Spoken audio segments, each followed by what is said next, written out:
तो दोस्तों आज हो गया है 24 जून 2020 बुधवार का दिन। बात करेंगे आज के मुख्य समाचार, बड़ी खबरें, केवल और केवल काम की खबरें और जानकारी लेंगे। एलपीजी गैस सिलेंडर को लेकर बड़ी खबर आ रही है। सैलरी से जुड़ा भी बड़ा अपडेट है। सरकारी कर्मचारियों के लिए बड़ी खबर है। साथ ही मानसून को लेकर भी अपडेट जानेंगे। हज यात्रा को लेकर बड़ी खबर आ रही है। सीबीएसई बोर्ड की बची हुई परीक्षाओं को लेकर भी बड़ा अपडेट है। रेल यात्रियों के लिए भी बड़ी खबर आ रही है। किसान भाइयों के लिए भी बड़ी खुश खबर है। इंटरनेट को लेकर भी बड़ी खबर। व्यापारियों के लिए सरकार की ओर से नया नियम। कॉलेज और यूनिवर्सिटी की परीक्षाओं को लेकर भी बड़ी खबर। साथ ही जानेंगे स्कूल और कॉलेज बंद रहने को लेकर बड़ी खबर आ रही है। इन तमाम बड़ी खबरों के अलावा भी अलग अलग राज्यों से आई हुई बेहद ही महत्वपूर्ण और सिलेक्टेड काम की खबरों का अपडेट लेंगे। पूरा वीडियो ध्यान से देखते रहिएगा। खबरों की शुरुआत करेंगे आप लोगों के एक प्यार भरे से लाइक और शेयर के बटन के साथ, क्योंकि दोस्तों आप लोगों के लाइक और शेयर की वजह से ही वीडियो पर व्यूज आते हैं और ऐसे में आप लोगों के मोबाइल तक ऐसी काम की खबर का वीडियो आप लोगों तक पहुंच पाता है। तो प्लीज लाइक और शेयर का बटन जरूर प्रेस किया करें। और हाँ दोस्तों, आप लोग किस राज्य में निवास करते हैं, आपके राज्य का नाम भी कमेंट बॉक्स में जरूर बताएं, ताकि आपके राज्य से जुड़ी महत्वपूर्ण खबरें और अपडेट भी हम आपको वीडियो में बताते रहेंगे। बिना टाइम विलंब किए चलते हैं आज की पहली बड़ी खबर की ओर। संपूर्ण भारत का 24 जून 2020 का मौसम पूर्वानुमान कैसा रहेगा, तो आइए जान लेते हैं। अगले 24 घंटों के दौरान पूर्वोत्तर भारत, उत्तर पूर्वी बिहार, छत्तीसगढ़ के कुछ इलाके, पूर्वी मध्य प्रदेश, दक्षिण पूर्वी राजस्थान में कई जगहों पर हल्की से मध्यम बारिश होने का अनुमान है। साथ ही कुछ स्थानों पर भारी बरसात भी हो सकती है। वहीं उत्तर प्रदेश, उत्तराखंड, दक्षिणी कोंकण, गोवा, तटीय कर्नाटक और विदर्भ के कुछ इलाकों में भी हल्की से मध्यम बारिश होने का अनुमान है। बिहार के शेष भागों, झारखंड, पश्चिम बंगाल, उड़ीसा, आंतरिक कर्नाटक, तमिलनाडु, तटीय आंध्र प्रदेश, गुजरात और पूर्वी राजस्थान के कुछ इलाकों में हल्की बारिश के साथ ही एक दो स्थानों पर मध्यम बरसात हो सकती है। वहीं दोस्तों जम्मू कश्मीर, हिमाचल प्रदेश, पंजाब, हरियाणा और उत्तरी राजस्थान में भी कुछ स्थानों पर हल्की बारिश होने का अनुमान है। राजधानी दिल्ली एनसीआर में मौसम गर्म और शुष्क होगा, हालांकि एक दो स्थानों पर गर्जना के साथ बूंदाबांदी भी हो सकती है। बड़ी खबर है दोस्तों, मानसून को लेकर ही आईएमडी ने लॉन्च किया है नया वेदर फोरकास्ट सिस्टम, यानी अब कलर देखकर आपको बारिश की जानकारी मिलेगी। मानसून की आहट के साथ ही मौसम विभाग ने भी पूरी तैयारी की है। दिल्ली के लिए वेदर फोरकास्ट सिस्टम लॉन्च किया गया है, यानी दोस्तों ये सिस्टम आपको मौसम का हाल तो बताएगा ही, साथ ही कलर कोड फीचर के जरिए आप ये भी जान पाएंगे कि घर से निकलने पर आपको कितनी बारिश का सामना करना पड़ सकता है। कलर के जरिए आप लोग ये अपडेट और जानकारियां ले पाएंगे। बड़ी खबर आ रही है, उड़ीसा पर मंडरा रहा है साइक्लोनिक स्ट्रॉम का खतरा, आईएमडी ने अलर्ट जारी किया है। राष्ट्रीय राजधानी दिल्ली समेत देश के मैदानी और पहाड़ी इलाकों में भूकंप का सिलसिला जारी है। वहीं तटीय क्षेत्रों में चक्रवाती तूफान का खतरा मंडरा रहा है। और इसी बीच उड़ीसा से बड़ी खबर सामने आ रही है। उड़ीसा के तटीय इलाकों में एक बार फिर चक्रवाती तूफान का खतरा बना हुआ है। मौसम वैज्ञानिकों ने बताया है कि आने वाले 2-3 दिनों के भीतर ये तूफान उत्तर पश्चिम की ओर मुड़ सकता है। मौसम की जानकारी के बाद दोस्तों जान लेते हैं देश और दुनिया में वायरस को लेकर क्या अपडेट चल रहा है। तो सबसे पहले भारत की बात करते हैं। केंद्रीय स्वास्थ्य मंत्रालय की ओर से 23 जून को जारी ताजा आंकड़ों के मुताबिक भारत में वायरस के 4,40,215 मामले हो गए हैं। 1,78,014 सक्रिय मामले हैं। बीते 24 घंटों की बात करें तो वायरस के 14,933 नए मामले सामने आए हैं, जबकि 24 घंटे में 312 लोगों की जान गई है। महाराष्ट्र में बीते 24 घंटों में वायरस के 3,214 नए मामले सामने आए और ऐसे में संक्रमित मामलों की संख्या 1,39,010 हो गई है। गुजरात में मामलों की संख्या 28,429 हो गई है। बीते 24 घंटों के दौरान वायरस के 549 नए मामले सामने आए। इसके अलावा दिल्ली में भी रिकॉर्ड 3,947 नए मामले सामने आए हैं और 24 घंटे में 68 लोगों की जान गई है। दिल्ली में कुल मामलों की संख्या 66,602 हो गई है। अच्छा दोस्तों, अब जान लेते हैं वायरस को लेकर दुनिया में क्या अपडेट चल रहा है। दुनिया भर में इस वायरस से संक्रमित लोगों की संख्या 92,55,730 हो गई है। 4,75,909 लोगों की जान जा चुकी है। अब दोस्तों आगे जो बड़ी खबरें आ रही हैं, बेहद ही महत्वपूर्ण खबरें, ध्यान से देखते रहिएगा। पहली बड़ी खबर आ रही है, WHO की चेतावनी, वायरस संक्रमित बिना सलाह के न लें dexamethasone vaccine. World Health Organization ने सावधान किया है कि बिना चिकित्सकों की सलाह के डेक्सामेथासोन वैक्सीन लेना खतरनाक साबित हो सकता है। इसे केवल गंभीर रूप से पीड़ित मरीजों को ही लेना चाहिए। साथ ही बड़ी खबर में देख सकते हैं, आयुष मंत्रालय ने कोरोना के इलाज के लिए लॉन्च पतंजलि की दवा के प्रचार पर रोक लगाई है। साथ ही जांच के लिए जानकारी मांगी गई है। पतंजलि की ओर से लॉन्च की गई कोरोना वायरस के इलाज के लिए आयुर्वेदिक दवा कोरोनिल के प्रचार पर सरकार ने रोक लगा दी है। आयुष मंत्रालय ने पतंजलि को आदेश दिया है कि कोविड दवा का तब तक प्रचार नहीं करें जब तक कि मुद्दे की जांच नहीं हो जाती है। मंत्रालय ने पतंजलि से दवा की डिटेल मांगी है ताकि पतंजलि के दावे की जांच की जा सके। साथ ही इस दवा की लॉन्चिंग के दौरान आचार्य बालकृष्ण ने बताया कि हमने इस दवा को और भी प्रभावी बनाने के लिए जड़ी बूटियों के साथ ही खनिजों का उपयोग किया है। कोरोना किट के जरिए वायरस से बचाव किया जा सकता है और एक कोरोना किट की कीमत सिर्फ 545 रुपए होगी और ये किट 30 दिनों के लिए होगी। अगली बड़ी खबर, 2020 में नहीं होगी हज यात्रा। 2,13,000 लोगों का पैसा होगा वापस। केंद्रीय अल्पसंख्यक कार्य मंत्री मुख्तार अब्बास नकवी जी ने मंगलवार को कहा है कि वायरस महामारी के मद्देनजर सऊदी अरब सरकार के आग्रह पर इस साल भारत से किसी को भी हज के लिए नहीं भेजने का फैसला किया गया है। साथ ही उन्होंने ये भी कहा है कि हज 2020 के लिए आवेदन करने वाले 2 लाख से अधिक लोगों को उनके पूरे पैसे वापस दिए जाएंगे। ये पैसा डीबीटी के जरिए आवेदकों के खाते में भेजा जाएगा। बड़ी खबर आ रही है सीबीएसई के परीक्षार्थियों के लिए, यानी 10वीं और 12वीं बोर्ड परीक्षाओं को लेकर अपडेट आप देख पा रहे हैं। सीबीएसई बोर्ड की बची हुई परीक्षाएं होगी या नहीं, इसको लेकर केंद्र सरकार की ओर से जल्द ही फैसला लिया जाएगा और उम्मीद है कि आज ये फैसला ले लिया जाएगा और ऐसे में आप लोगों तक भी अपडेट पहुंच पाएगा। वायरस संकट के चलते सीबीएसई की 10वीं और 12वीं कक्षा की बोर्ड की बची हुई परीक्षाओं को रद्द करने की मांग वाली याचिका पर सुप्रीम कोर्ट में मंगलवार को सुनवाई हुई और इसमें केंद्र सरकार और सीबीएसई बोर्ड ने बताया कि इस बारे में अधिकारियों की बैठक जारी है और बुधवार शाम तक निर्णय ले लिया जाएगा और इसके बाद सुप्रीम कोर्ट ने सुनवाई गुरुवार तक के लिए टाल दी। बड़ी खबर आ रही है जम्मू कश्मीर को लेकर, दशकों से रह रहे लोगों का इंतजार खत्म होने वाला है। जारी हो रहे हैं स्थायी निवास प्रमाण पत्र। अनुच्छेद 370 और 35A के निरस्त होने के 7 महीने बाद जम्मू कश्मीर सरकार ने निवास प्रमाण पत्र जारी करना शुरू कर दिया है। ये प्रमाण पत्र स्थायी और उन अस्थायी निवासियों को जारी किए जा रहे हैं जो कम से कम 15 सालों से जम्मू कश्मीर में रह रहे हैं। कानून के अनुसार जम्मू कश्मीर में कम से कम 15 साल तक रहने वाले अस्थायी निवासी भी अब निवास प्रमाण पत्र पाने के हकदार हैं। इसकी प्रक्रिया शुरू हो चुकी है। बड़ी खबर में अपडेट आया है भूकंप को लेकर। मेक्सिको में भूकंप आया है। मेक्सिको सिटी में 7.4 तीव्रता का भूकंप आया। इमारतें हिल गई। दहशत से हजारों लोग सड़कों पर आ गए। ये तस्वीर देख सकते हैं आप। भूकंप का झटका लगते ही 2 महिलाएं सड़क पर बैठकर रोने लगी। मेक्सिको में मंगलवार को तेज भूकंप से दहशत फैल गई और वैसे तीव्रता भी काफी ज्यादा थी। 7.4 तीव्रता का झटका था। तो आप देख सकते हैं कि यहाँ इमारतें हिल गई और दहशत से हजारों लोग सड़कों पर आ गए। वहीं दोस्तों हमारे इंडिया को लेकर भी अपडेट आ रहा है कि महाराष्ट्र के अकोला में भूकंप आया। मंगलवार की शाम भूकंप के झटके महसूस किए गए और रिक्टर स्केल पर इसकी तीव्रता 3.3 दर्ज की गई। साथ ही आपको बता दें देश के कई हिस्सों में पिछले कुछ दिनों से भूकंप के झटके महसूस किए जा रहे हैं और खबर है कि एक महीने में भारत में 50 से अधिक बार धरती हिली है। तो ये प्राकृतिक आपदाएं हैं। बड़ी खबर रेल यात्रियों के लिए आई है। रेल यात्रियों को बड़ी राहत मिली है। 30 तारीख तक बुक ट्रेन टिकट का पूरा पैसा लौटाएगा भारतीय रेलवे। यानी रेलवे ने 14 अप्रैल 2020 को या उससे पहले बुक की गई सभी नियमित रेल टिकटों के फुल रिफंड करने का निर्णय लिया है। आईआरसीटीसी ने हमेशा यात्रियों को अपने टिकट रद्द करने की सलाह दी है। मतलब ये हुआ दोस्तों कि अगर आपने 14 अप्रैल 2020 को 120 अग्रिम दिनों के लिए ट्रेन टिकट बुक किया है तो अब ट्रेन रद्द कर दी गई है। इसलिए आईआरसीटीसी द्वारा आपको पूरा पैसा वापस रिफंड कर दिया जाएगा। ये ऑटोमेटिक प्रोसेस होगी और फुल रिफंड आपके अकाउंट में आ जाएगा। बड़ी खबर अमेरिका ने H-1B वीजा पर रोक लगाई है। वायरस संकट के चलते अमेरिका में बढ़ रही बेरोजगारी को देखते हुए राष्ट्रपति डोनाल्ड ट्रंप ने H-1B सहित अन्य विदेशी वर्क वीजा पर रोक लगा दी है और ये रोक इस साल के अंत तक कायम रहेगी। वहीं दोस्तों बड़ी खबर आ रही है रूस में आज है विक्ट्री डे। राजनाथ सिंह की मौजूदगी में भारत की तीनों सेनाएं परेड में करेंगी शक्ति प्रदर्शन। रूस की राजधानी मॉस्को में बुधवार यानी 24 जून को विक्ट्री डे मनाया जाएगा और भारत और चीन सीमा में तनाव के बीच देश के रक्षा मंत्री राजनाथ सिंह 3 दिवसीय रूस की यात्रा पर हैं। मॉस्को में भारतीय दूतावास में रक्षा मंत्री सिंह ने विक्ट्री डे से एक दिन पहले मंगलवार को महात्मा गांधी जी की मूर्ति पर माल्यार्पण और श्रद्धांजलि अर्पित की। 9 मई को होने वाले जश्न को वायरस के चलते पोस्टपोन कर दिया गया था और अब बुधवार यानी आज 24 जून को मनाया जाएगा। रूस में हर साल मनाए जाने वाले विक्ट्री डे को लेकर इस बार भारत के प्रधानमंत्री माननीय नरेंद्र मोदी जी को कार्यक्रम के लिए न्योता मिला था, लेकिन उनकी जगह रक्षा मंत्री राजनाथ सिंह पहुंच गए हैं और सबसे खास बात है कि रक्षा मंत्री की मौजूदगी में भारत की तीनों सेनाएं भी परेड में अपने शक्ति प्रदर्शन करेगी। बड़ी खबर आ रही है महंगा होगा हेल्थ इंश्योरेंस प्रीमियम, एडा ने बदले नियम। वायरस महामारी की वजह से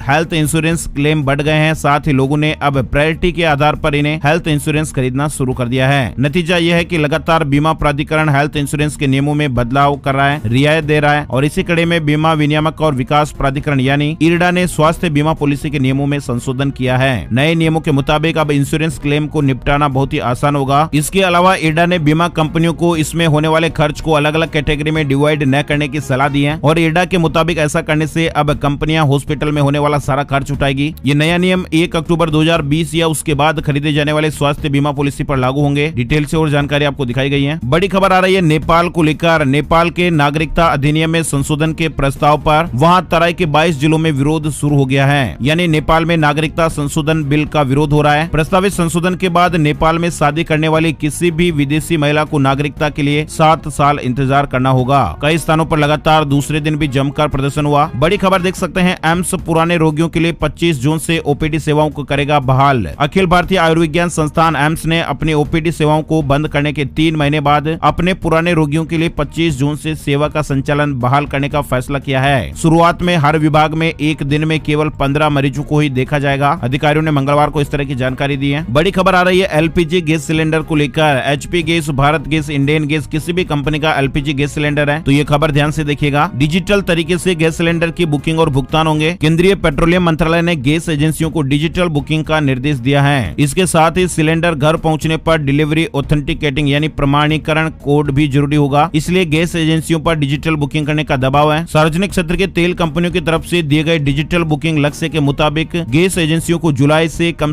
80% बुकिंग डिजिटल तरीके से करनी होगी। मतलब बुकिंग के लिए एसएमएस, IVRS या व्हाट्सएप के साथ मोबाइल ऐप के जरिए सिलेंडर बुक करना होगा और डिलीवरी के समय भी ऑथेंटिकेशन कोड डालना जरूरी होगा। बड़ी खबर, सरकार के इस फैसले से आपके शहर में जल्द ही सस्ती हो सकती है ब्रॉडबैंड सेवाएं। केंद्र सरकार ब्रॉडबैंड सेवाएं सस्ती करने से जुड़ा बड़ा कदम उठा सकती है। सरकार फिक्स्ड लाइन ब्रॉडबैंड सर्विसेज के लिए लाइसेंस फीस घटाने के प्रस्ताव पर विचार कर रही है। मीडिया रिपोर्ट्स के मुताबिक इससे इंटरनेट सर्विसेज की पहुंच बढ़ेगी और ये सस्ते दामों पर लोगों को उपलब्ध हो पाएगी। बड़ी खबर, चीन अब नहीं दे पाएगा धोखा। भारत सरकार ने सामान के निर्माता देश का नाम लिखना किया जरूरी। केंद्रीय खाद्य एवं उपभोक्ता मामलों के मंत्री रामविलास पासवान ने बताया है कि अब कुछ वस्तुओं को बनाने वाले देशों का नाम लिखना आवश्यक कर दिया गया है। उन्होंने ट्वीट करके बताया है कि विक्रेताओं को सरकारी ई मार्केट प्लेस पर बिक्री के लिए उपलब्ध कराए गए अपने सभी सामान के निर्माता देश का नाम लिखना जरूरी होगा। माना जा रहा है कि ऐसे में लोगों को चीन के सामान की पहचान करने के बाद खरीदने या नहीं खरीदने के विकल्प को चुनने में आसानी होगी। गवर्नमेंट ई मार्केट प्लेस यानी GEM एक वेबसाइट है और अब GEM पर उन्हीं प्रोडक्ट की खरीदारी होगी जो लोकल बने होंगे। ध्यान देने वाली बात है कि क्लास 1 सप्लायर्स को 50% से ज्यादा लोकल कंटेंट होना अनिवार्य है। सरकारी विभाग अपने लिए 50,000 रुपए का सामान ई पोर्टल GEM के जरिए खरीद सकते हैं। ऑनलाइन मार्केट प्लेस है, आप देख पा रहे हैं गवर्नमेंट का। बड़ी खबर है, एक राष्ट्र एक शिक्षा बोर्ड गठित करने के लिए सुप्रीम कोर्ट में याचिका दायर की गई है। पूरे देश में समान शिक्षा प्रणाली लागू करने को लेकर एक राष्ट्र एक शिक्षा बोर्ड गठित करने का निर्देश देने संबंधी एक याचिका उच्चतम न्यायालय में दायर की गई है। याचिकाकर्ता ने 6 से 14 वर्ष की आयु वाले बच्चों को एक समान पाठ्यक्रम शुरू करने का केंद्र को निर्देश देने की मांग की है। बड़ी खबर आ रही है, पीएम केयर फंड से बन रहे 50,000 वेंटिलेटर्स महाराष्ट्र समेत कई राज्यों को भेजे गए। प्रधानमंत्री केयर फंड से आवंटित हुई राशि से 50,000 वेंटिलेटर्स बनाए जा रहे हैं। सरकार ने बताया है कि ये सभी वेंटिलेटर्स मेड इन इंडिया है। इनमें से कई वेंटिलेटर बनकर विभिन्न राज्यों को बांटे जा चुके हैं। पीएमओ के अनुसार 50,000 वेंटिलेटर्स में अभी तक 2,923 बन चुके हैं और 1,340 वेंटिलेटर्स को कुछ राज्यों को भेजा भी जा चुका है। बड़ी खबर अपडेट देख सकते हैं, नासा ने दावा किया है सौर मंडल के बाहर मिला बृहस्पति के आकार का नया ग्रह।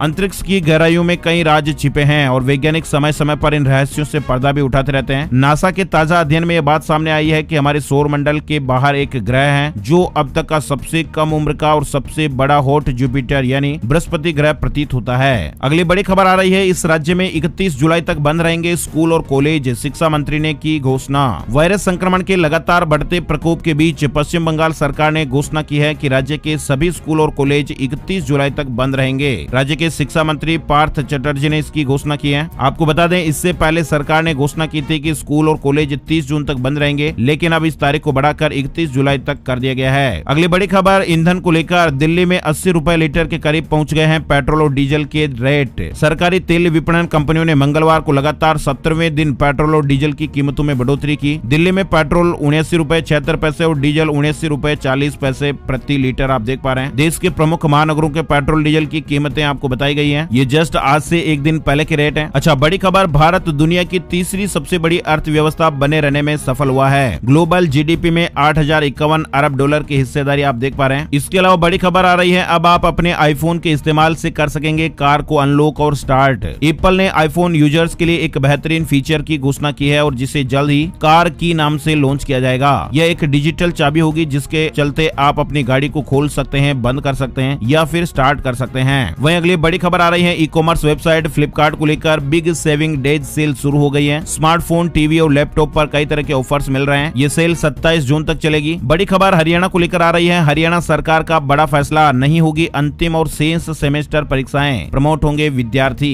हरियाणा सरकार ने वायरस महामारी में विद्यार्थियों को राहत देते हुए अब विश्वविद्यालयों, महाविद्यालयों और तकनीकी शिक्षा से जुड़े संस्थानों में अंतिम और अन्य सेमेस्टर की परीक्षाएं नहीं लेने का फैसला किया है। और विस्तार से जानकारी अपडेट आप यहाँ पर देख सकते हैं। सकते हैं। बड़ी खबर आ रही है बिहार को लेकर। बिहार विधानसभा चुनाव को लेकर निर्वाचन आयोग ने 26 जून को बुलाई सर्वदलीय बैठक। बिहार चुनाव 2020 के दौरान कोविड-19 को देखते हुए चुनाव प्रचार को लेकर विमर्श के लिए बिहार के मुख्य निर्वाचन पदाधिकारी HR श्रीनिवास 12 मान्यता प्राप्त राजनीतिक दलों के प्रतिनिधियों के साथ 26 जून को बैठक करेंगे। वहीं बड़ी खबर भारतीय स्टेट बैंक को लेकर आ रही है। बैंक जॉब को लेकर अपडेट आया है। SBI SO रिक्रूटमेंट 2020 यानी स्टेट बैंक में 444 पदों पर भर्ती का विज्ञापन जारी हुआ है। भारतीय स्टेट बैंक में स्पेशलिस्ट ऑफिसर की नौकरी करने के इच्छुक उम्मीदवार SBI की वेबसाइट पर जाकर आवेदन कर सकते हैं। डिटेल से विज्ञापन भी पढ़ सकते हैं। अगली बड़ी खबर, बिना रजिस्ट्रेशन चंडीगढ़ आए या फिर क्वारंटाइन नहीं हुए तो जेल या पेनल्टी हो सकती है। चंडीगढ़ में आने वाले प्रत्येक व्यक्ति के लिए प्रशासन की वेबसाइट में रजिस्ट्रेशन जरूरी है। अगर कोई व्यक्ति बिना रजिस्ट्रेशन के चंडीगढ़ पहुंच जाता है तो उसकी रजिस्ट्रेशन करवाने की जिम्मेदारी उस व्यक्ति की होगी जिसके घर या फिर गेस्ट हाउस या होटल में वो ठहरेगा। बाहर से आने वालों के लिए ये जरूरी नियम अपडेट आप देख पा रहे हैं। प्रशासन की वेबसाइट में रजिस्ट्रेशन जरूरी होगा। चंडीगढ़ पहुंचने के बाद 14 दिन का सेल्फ होम क्वारंटाइन रहेगा। आरोग्य सेतु मोबाइल ऐप भी डाउनलोड करना जरूरी होगा और रजिस्ट्रेशन नहीं करवाने पर कार्रवाई भी हो सकती है। साथ ही बड़ी खबर हरियाणा को लेकर ही, अब रिलायंस के जियो टीवी पर देख सकेंगे हरियाणा सरकार के 4 एजुकेशन चैनल। स्कूली छात्रों की पढ़ाई के लिए हरियाणा सरकार द्वारा शुरू किए गए मुख्यमंत्री दूरवर्ती शिक्षा कार्यक्रम के 4 चैनल अब रिलायंस जियो टीवी पर भी देखे जा सकेंगे। हरियाणा सरकार ने इस संबंध में रिलायंस जियो टीवी के साथ एक करार किया है। वहीं अगली बड़ी खबर आ रही है छत्तीसगढ़ को लेकर। अब किसान भाइयों को भी मास्क लगाकर करनी होगी बुआई। कृषि वैज्ञानिकों ने ऐसी सलाह दी है। छत्तीसगढ़ में मानसून सक्रिय हो गया है, लगातार बारिश हो रही है और ऐसे में किसानों को ये सलाह दी गई है कि वो खरीफ फसलों की समय पर बुआई कर लें। किसानों से कहा जा रहा है कि बुआई के वक्त वायरस संक्रमण से बचने के लिए मास्क का उपयोग करें, साबुन से नियमित रूप से हाथ धोते रहें, सोशल और फिजिकल दूरी का पालन करें, कृषि उपकरणों की निरंतर सफाई करने को भी कहा गया है। साथ ही बड़ी खबर आ रही है हिमाचल प्रदेश को लेकर। हिमाचल प्रदेश के किसानों को ज्यादा आर्थिक लाभ के लिए सरकार प्रदेश में हींग और केसर की खेती को प्रोत्साहित करेगी।